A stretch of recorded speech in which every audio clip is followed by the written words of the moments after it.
With a lot to cover on the next rounds of stimulus, the coronavirus, and some important updates in the event you're invested in the stock market or real estate. I'll cover those towards the end, though. Today is July 5th.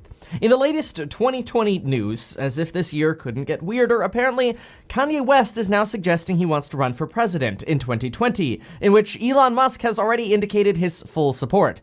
Why do I feel like this is an episode of SNL? Anyway, we don't know yet which party he's going to run for, but we do know that the BBC has already looked up a possible registration for Kanye West in the Federal Election Commission's database, and this is a quote directly from their article.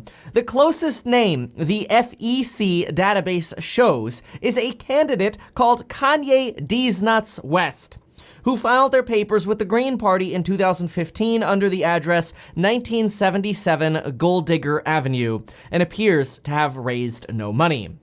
All right, now before we hit other news, remember this video is sponsored by life insurance and your ability to get 2 free stocks in the links down below. Get your life insurance in as little as 5 minutes and deposit $100 and get 2 free stocks worth up to $1,400. Now let's get started.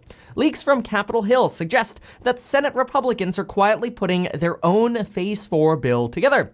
This is both good news, but it's also bad news. This is good news for the progress on the next stimulus package, whatever that may end up being, but it's potentially bad news for those benefiting or who would benefit from the HEROES Act that Democrats proposed. The HEROES Act contained large payments for state and local governments, more stimulus checks, $1,200 and $1,200, we've talked about those before, and included heroes pay for essential workers that would have given essential workers $13 per hour boosts, up to $10,000 for most workers, and up to $5,000 for highly paid workers. Both of these, unfortunately, have not been very popular with Republicans. If Republicans then draft their own bill, both of these might not make it in. We might not see that funding state and local governments need. We might not see that heroes pay, and stimulus checks, of course, are still up in the air.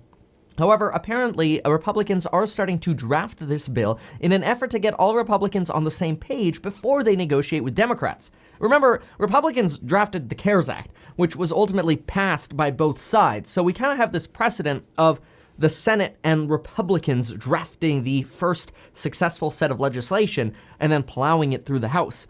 And this somewhat makes sense because remember, the presidency is controlled by a Republican, the Senate is controlled by a Republican, and Democrats, well, they control the House, which you can't pass anything without the people in the House. But when you have 2/3 of the power, you tend to get your way, and you tend to be the one who's able to draft the bill. Now, so far, this is what we know about Republicans. We know that Republicans are interested in a reduced unemployment boost. That's going to be down from $600 to maybe $300 to $400, maybe up to $450 per week instead of that $600 per week unemployment boost, and you'd possibly be able to take some of that back to work with you. We now know that Republicans are interested in funding for children and schools, funding for testing, and of course liability protections for businesses to sort of prevent frivolous lawsuits from people who go patronize a business and then blame that business for getting COVID. Now, it's also possible that a second round of payments for those who take PPP loans will be in this sort of Republican drafted bill because we continue to see the fact that, well, there's so much money left in the pot. If nobody else wants this money left in the pot for businesses, let's just give more money to the businesses that already took some money. Now, so far, Donald Trump has pretty much been the only one who's been pitching things like a payroll tax cut, stimulus checks, and credits for travel and restaurants. We're not sure how much of that is politically motivated and how much of that is being said to try to rally Republicans around including those ideas in the Republican bill that's now being drafted in the Senate. There's also a lot of talk on YouTube that the Senate has to get something done by the August recess, which begins on August 7th. And there's this implication that the world's going to end if the Senate doesn't get something done by August 7th, so it must be done by August 7th, especially because unemployment benefits expire on July 31st. And effectively, unemployment benefits actually expire a few days before that, closer to July 25th. So realistically, Congress better get their act together by like July 25th and the 31st at the latest, right? Well, this suggests that Congress actually has to pass something big by then. And in my opinion, it sets the wrong expectation. Technically, Congress has all the power in the world to just say, $600 boost, let's just extend that for another month and go on another recess starting on August 7th. So I don't think just because people can look at a recess calendar that we can say for sure that Congress is going to do something by a certain date, which I will say, is going to make us all lose our minds if we don't see another bill passed by August 7th. But now here's the thing. For a look at the $600 per week debate, here's a quick synopsis of what Senator Ron Wyden, a ranking member on the Senate Finance Committee, this is actually the committee that first came up with the $600 per week proposal, had to say. Now, in fairness, he is a Democrat, but this is what he believes. He believes that unemployment is only going to get worse and that you can't have a healthy economy when there is a pandemic going around. And he says that workers are not to blame, that the people aren't lazy or looking for handouts. He says people want to work, but you don't really have a choice when you're in the middle of a pandemic. And that without a $600 per week boost, many people would have trouble paying their rent, and many people would have trouble financially surviving this pandemic. And so he also said something that I thought was very interesting. He said, look, the jobs data might be looking good or improving, but the fact is that even today, the amount of people filing for unemployment is still 2 to 3 times the amount of people who file for unemployment in normal times. So in other words, even though the unemployment rate is falling, more and more people are filing new claims. Senator Michael Bennet came up right afterwards and said, hey, you know what, why don't we just pass Chuck Schumer's plan, which ties the $600 boost to whatever the unemployment figures are in the state. And that makes a good statement, but I think the more powerful statement that he said, which we could probably all agree with, and he's a senator saying this, he said, there is nobody more incompetent than this Senate. That was his quote, and he is a senator. Now, he was also defending the $600 boost. He is also a Democrat, but right now we know that Democrats and Republicans are in recess, so we'll see what kind of updates we can expect over the next few weeks. Now, I know it's also fun to say that Congress is on vacation and they're not doing anything, but the reality is oftentimes we feel like Congress isn't doing anything even when they're at Capitol Hill. Which is also sad to say, but realistically, there is a good chance we're going to continue to see this pre-negotiating and planning being done outside of Capitol Hill, which would actually be a good thing. So hopefully we see some drafts of proposals from Senate Republicans. That's where we want to keep an eye on over the next couple weeks. We shall see. Now, for the few of you who actually follow me on Twitter, I really got to post more often there. I did retweet a quote from an NBC article that was very, very interesting, and thank you, Sarah Eisen, for putting that tweet together. Quote, next week, administration officials plan to promote, administration officials, by the way, would be like the Trump administration, right?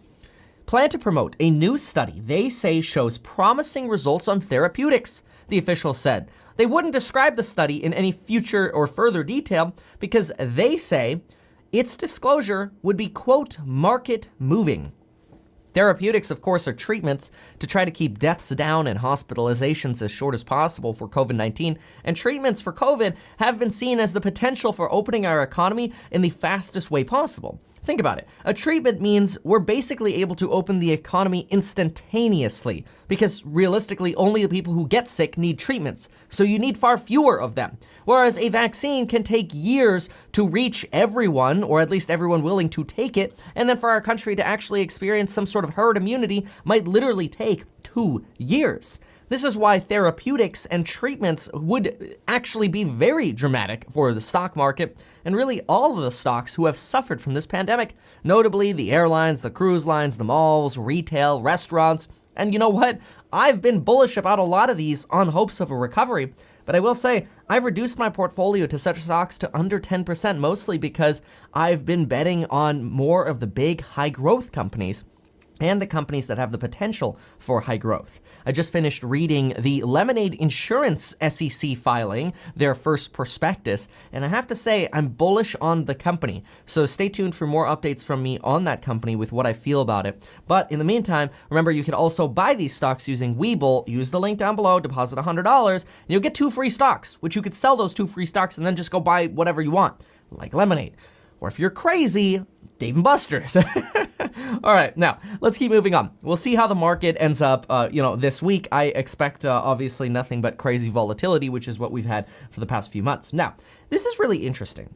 Here, I want to talk about a note on deaths. Now, when I talk about deaths, you might be thinking about life insurance, which is linked down below as well. I encourage you to check that out. But no, this is actually something more interesting and better. It's good news, which let me first put this disclaimer out. This report was put together by the New York Times, which I know that half of you are going to get pissed when I say the New York Times, and I'm not shilling the New York Times to try to take sides. In fact, I think if you're on like the right, or if you don't like the New York Times, you actually might be surprised with what they're saying in this, because they somewhat support what Donald Trump is saying. The article first admitted that, yeah, we are testing a lot more, and this obviously aligns with what Trump says when he says, look, we're testing more. That's why we're seeing more cases. In fact, they said that they're conducting, or we as a country are conducting about 600,000 tests per day, compared with 100,000 tests per day back in April. That's 6x. That is an incredibly amount of more tests. Now, the New York Times did also say and warn that, yes, it is true that deaths can lag case counts, but they said, quote, healthcare workers have also become more knowledgeable about promising treatments. For example, rolling patients onto their stomachs to ease breathing difficulties, getting patients on blood thinners to avoid blood clotting, and giving treatment cocktails like remdesivir to reduce recovery and steroids to reduce deaths. Reduce recovery, like shorten recovery timeframes. This is a shift from the utter cluelessness when the pandemic first hit. This is actually really insightful, and it certainly gives me a lot more comfort that, okay, maybe we are getting this more under control, even though when we look at case counts, I kind of get chest palpitations, and it makes me want to double check my life insurance, and my Apple Pay is still active for it. But anyway, it is helpful to know now also that many, many more cases are occurring in people in the age range of 20 to 30 to 40 and really under 50, which is generally the group that seems to be less susceptible to severe consequences. Although, knock on wood, you never know. There's still some people who get devastatingly sick who are in their 20s, 30s, and 40s. So it's certainly something that I don't want. So be careful nonetheless, right? Hygiene, social distancing, and masks. Anyway, if you need a reminder on wearing masks, you can watch Jim Cramer on Mad Money. That guy talks about masks like more than he talks about stocks now. Anyway, maybe he's promoting mask stocks. No, sorry, I'm being jaded. Now, the New York Times article ended by saying that the next 2 to 3 weeks will be very telling, so keep an eye on the rate of deaths. And although the article seemed quite optimistic, we still want to be careful going forward. Now, in terms of the market this week, folks, I want to just leave you with one quote that I've really followed for my entire life, and it's been very beneficial. I first started investing in stocks when I was 15 to 16 years old, and I have to say I picked Apple stock, which, yes, it did very well. But here's the rule. Don't wait to buy, and then wait. Usually I use this for real estate. I say don't wait to buy real estate and wait. But this also applies to stocks. Don't worry about the middle-term fluctuations or the short-term fluctuations. If you're thinking about buying a company that you believe in, you think the financials are strong, or you think you want to hop into an index fund and you don't have to pick, you're really just picking the index fund, hop in, get started, buy, and then wait. It's almost better to buy and then think, because usually we think ourselves out of action. And generally you want to be on Train America when it comes to stocks and investments, at least over the long term. If you're a short-term trader, don't follow this rule. Anyway, folks, thank you so much for watching. If you've appreciated this, please consider sharing this with somebody who might care. Anyway, give the channel a subscribe as well, and we will see you next time. Thank you so much, and until then.